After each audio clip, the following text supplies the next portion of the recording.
Hello and welcome back to the Tracy Show. I am back with another story, and it is about children rescued after four family members accused of caging, abusing adopted and foster children in Columbia County. Now, let's keep in mind that the adopted children were black children, and of course, their children together, biological children, were white. Let's get Family into faces it. charges accused of using children as workers and even locking one in a cage. The investigation in Columbia County started after a tip at a church led to 9 kids being rescued. A report says the children were not educated properly and didn't even know their full names or their birthdays. Action News Jack's Yona Gavino is live at the sheriff's office in Yona. There are lingering questions now for DCF. They are, Tanika, and tonight investigators are still piecing together how this alleged abuse went on unnoticed for so long, and this all started with a tip from a church camp about a teenager carrying a taser, and that's when authorities say it blew open a much bigger story. Hidden deep in the woods, a makeshift clubhouse spells out the family name, Griffith. It is the same name now tied to child cruelty charges, including physical and sexual abuse. Deputies say 9 children ages 7 to 16 lived here in isolation. The arrest affidavit says some couldn't read, others didn't even know their birthdays. Jill and Brian Griffith, along with their adult children, Dallin and Liberty Ann, are all facing charges. Investigators say at least one of the younger children was sexually abused by the couple's 21-year-old biological son. Other children described being beaten with a cane and sprayed in the face with vinegar as punishment. But the most disturbing allegation involves a 14-year-old boy who deputies say was locked in a homemade cage, built under a bunk bed with plywood and 2x4s.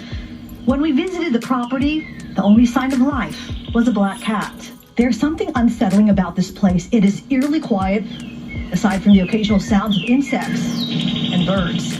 And it is right in the middle of the woods. Although you can see there are signs that children live here, the court documents paint a very different picture of the reality they lived in. So I went to the Church of Jesus Christ of Latter-day Saints in Branford to get answers. The court documents say a tip that a 16-year-old boy had a taser at church camp cracked open a bigger case. And a follow-up interview at the church was where a woman told authorities the couple primarily fostered and adopted African-American children who were not nurtured but were treated like workers. I spoke with a defense attorney who tells me this case is still in its early stages. There are federal statutes that prohibit trafficking individuals between jurisdictions for purposes of either sexual behavior or other types of work-related behavior, indentured servitude, even really, in a sense, slavery. That is definitely a thing that is criminalized, and rightfully so. Okay, so I'm going to read you this article that was published July 25th. 2 parents and their 2 adult minors from Columbia County are being charged with aggravated child abuse.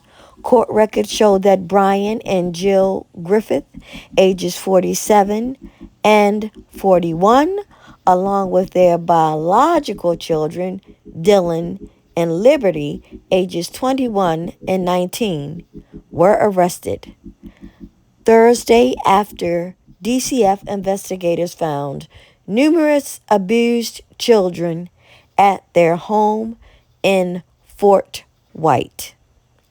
DCF officials were alerted that something was off when one of the children showed up for camp at their local church, the Church of Jesus Christ of Latter-day Saints in Brantford, Florida, with a taser. The couple had 9 children at their home. 5 are biological and 4 are adopted, with ages ranging from 7 to 16. While investigators arrived, the biological children were playing while the adopted children were doing chores. Many of the children were illiterate and some didn't know their own birthdays. According to the arrest report, The CHILDREN shared details about many instances of abuse, including being confined in a makeshift cage and actual assault. One CHILD described instances of abuse where the mother would press plywood on their chests and spray vinegar in their face.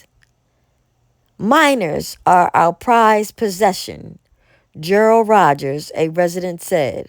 For people to treat minors like that is ridiculous. They need to be held accountable. Now, people are saying this all in the neighborhood, at the church, or wherever. Y'all knew this. Y'all knew this was going on. So don't act like, oh, we didn't know. Oh, they so precious to us. Lord, they should be held accountable. Lord, they couldn't read and write. Oh, Lord, this slavery. Oh, Lord. Bullcrap. Y'all knew. The family adopted the children privately in Arizona before moving to Florida.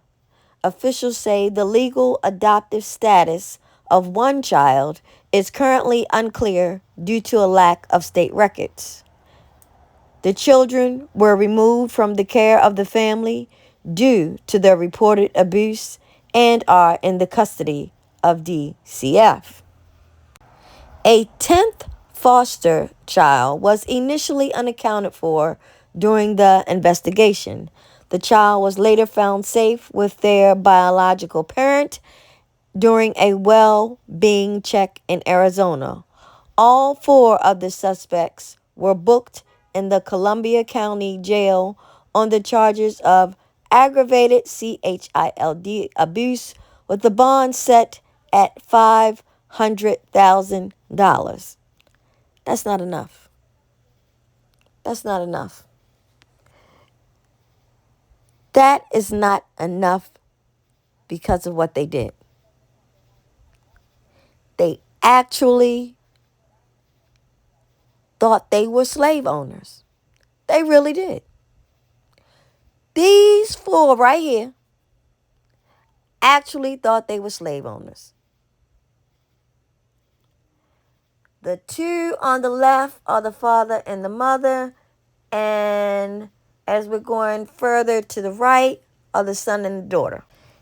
They actually had the audacity to let their kids play while the black kids working. Black children can't read, can't do nothing. They illiterate. So now here comes the reporter. And the reporter says, well, she couldn't get no answers or nothing. So she going to head on over to the Latter-day Saints church. And the church says, oh, yeah, there's an incident. He bought over a taser. You mean to tell me these children were in camp all summer long? Nobody noticed that they couldn't read, write, nothing like that. What was going on before then?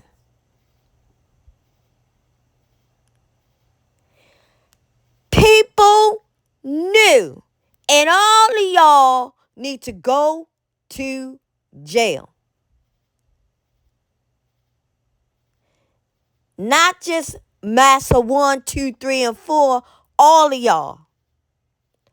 All of y'all need to go to prison. And I have another question. Now, they're saying that the children were between the ages of 7 to 16. That's old enough to know your birthday, or, that's old enough to know a lot of information. That's enough information to know, y'all, let's get the hell up out of here. That's old enough for that. So I'm trying to figure out, why didn't the young black ones know anything? What was going on before this was found out? Because Massa 1, 2, 3, and 4 they had to they didn't have them when they were like babies or whatever. They didn't have them. It doesn't say what age they adopted them. But I know that when they adopted them, they were probably old enough to learn or to know. Now, it was stated also that the children were adopted privately in Arizona. What was going on in Arizona before they got to Florida? What was going on? This is crazy. This is crazy. And then here comes somebody talking about they need to be held accountable. You knew. They got friends. I'm sure friends came over to the house and they saw these black children over their house and no one said a word. No one said a word. I hope 1, 2, 3, 4, and whoever else knew rots underneath of the jail. And I'm going to try to stay on these cases as much as I can, because this stuff out here is sickening. These are some sick people. Unbelievable. Like, share, and subscribe.